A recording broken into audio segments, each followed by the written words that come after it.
What's going on, Jeromes? It is a beautiful Wednesday, September 6th, so it is the morning, so we may as well start with a nice little dump. While, again, I'm clairvoyant, and also, we're going with like the CIA theme this week, so I know when you are pooping, I know when you are awake. Yeah, you're probably pooping right now. It's okay. But Wednesday, Vikings news dump. Again, not really news, just random Vikings adjacent tidbits that make me laugh. That's all. So, Manningcast is returning for another season, and Omaha Productions did up a great teaser video about auditions for a potential third host, and Kirk Cousins was on there, of course, and I don't know what went on this offseason, but there's been a concerted effort to make over the image of Kirk Cousins as, you know, the overrated, overpaid goofball to the goofball dad. And he's doing a good job. Of course, he went with "You Like That" and all that stuff. And also, what's really funny is that JJ makes an appearance, you know, reading the swimsuit edition of Eli Manning. Just, you know, speaking of dad bods, although I should talk. Hawkinson is in there. Also, you have Dalvin Cook. I haven't had time to watch the full extended one yet, but the shortened one on social media, it's pretty damn hilarious. Also, hilarious is Kirk needs to keep the stash. I understand that it's probably already shaved. We'll find out today as the Vikings return for an official practice. I'm sure they'll have Kirk at the dish feeding the local media jackals at a presser, but I don't know, like, back in year one, back in the day, 2012, a fresh face coming out of Michigan State.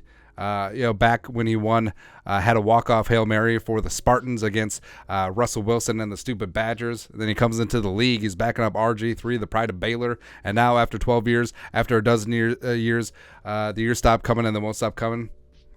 But yeah, Kirk needs to keep the stash. I feel like his facial hair is Samson's hair.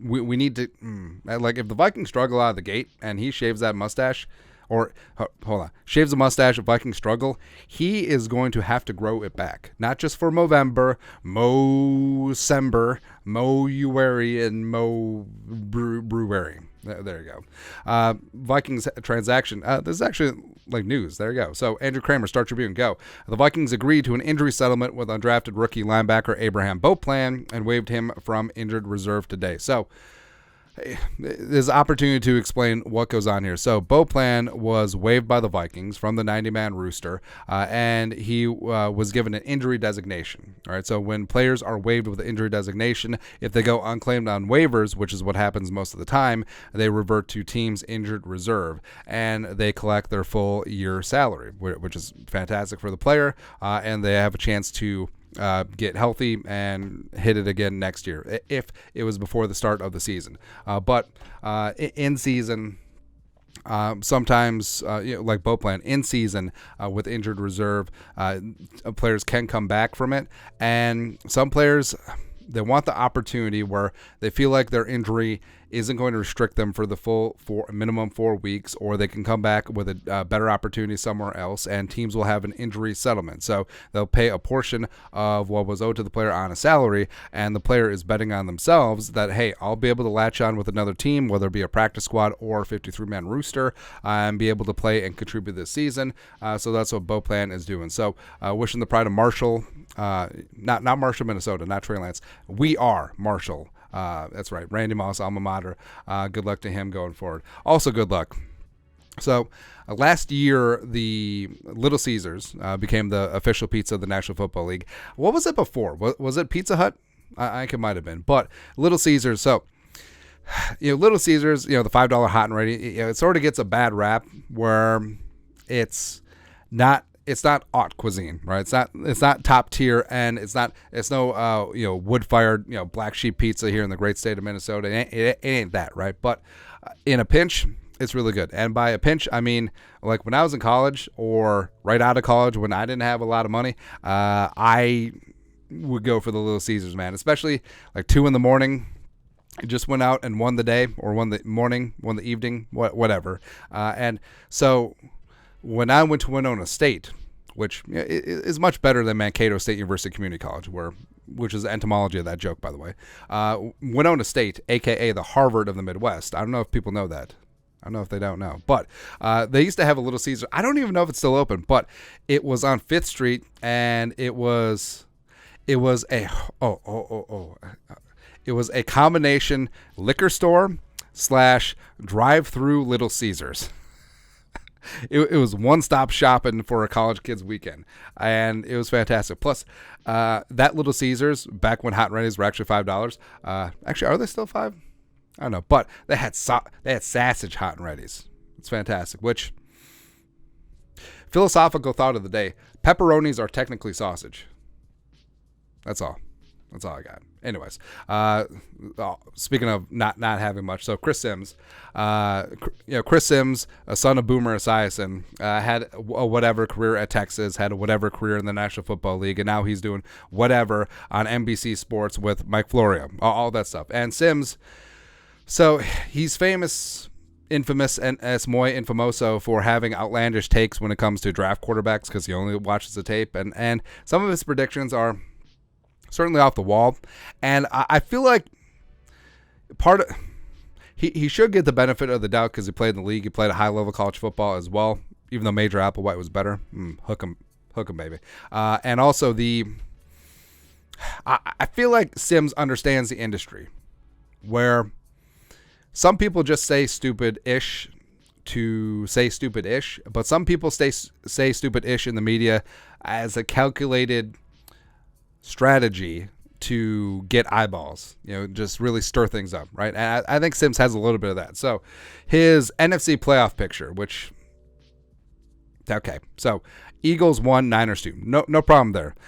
Packers at 3, where even the most staunch greasy, grimy Green Bay Packers fan, whatever, that whole thing. The whole wearing blaze orange, Miller High Life swilling, Sheboygan sausage snacking, Leinen Kugels drinking, whatever. Culver's munching, whatever. Every single greasy, grimy Green Bay Packer fan, I don't think that they expect to win the division. I really don't. I think that they have a good defense. I think Jordan Love is a big question mark. I think Watson and Dubs and Reed are big question marks as well. I think Aaron Jones is on his way out. I think that A.J. Dillon, the experiment might be over. I think that Jonathan Taylor-Thomas trade rumors were actually legit. And TBD, also their offensive line is in flux. Who knows if Bakhtiari is actually going to play. Alan Jenkins coming back from injury, all that stuff. But I honestly don't think that even the most hardcore Packers fans, like dyed in the wool, they named their daughter Lombardi, that sort of thing. I don't think that they expect to win the division, let alone the 3 seed, even though, yes, the 4 seed is the Falcons, which the NFC South should be very poop at. But he also has the Seahawks, Cowboys, Giants as a wild card. So 3 teams from the NFC East get in the dance, but no Lions, which I feel like he's doing the punk rock thing where all the media is in on the Lions, so he's just like, I'm not in the Lions. Sure, but of course there's no Vikings here, but that's not even the point. But picking the Packers to win the division, ain't buying it. Ain't buying it for a second. Something the Vikings should have bought was using Cordero Patterson more as an offensive weapon as opposed to... So here's what pissed me off about Cordero Patterson. So the pride of Tennessee, Rocky Top, number 32 overall, Vikings, Spielman traded up 2-3-4 with the Patriots to go up and get him, blah, blah, blah. And that was the year the Vikings had 3 first-round picks where it was Sharif Floyd who... Man, Sharif Floyd should still be playing. If Sharif Floyd didn't have that surgery mishap, he would still be playing. He would be up there with Aaron Donald. The Vikings still be playing a 4-3. Zimmer would still be here. So, I don't know. But three first-round picks, Xavier Rhodes, Sharif Floyd, and Cordero Patterson. Now, Cordero was actually best used as a rookie by Bill 3x5 Musgrave, back in the final year of Leslie Frazier, where Musgrave was just like, whatever. We'll line him up in the backfield. We'll just hand him the ball because, number one, he's the best kick returner of all time. Now, Bears fans will get mad. No, Devin Hester is. No, Devin Hester is the best punt returner of all time. Cordero is the best kick returner of all time. And Cordero, he was fantastic as a rookie. They're literally just line up in the I formation, just toss him a sweep. But then Zimmer and Norv came in, and Norv was like, hey, you need to learn to run the full route tree. You need to run with the toe here on the outside leverage and little pinky down the seam of your trousers and all this stuff. It's ridiculous, right? Cordero is an athlete. He was never going to be a refined route runner. He was never going to be Thielen. He was never going to be Diggs. He was never going to be Justin Jefferson. He ain't that.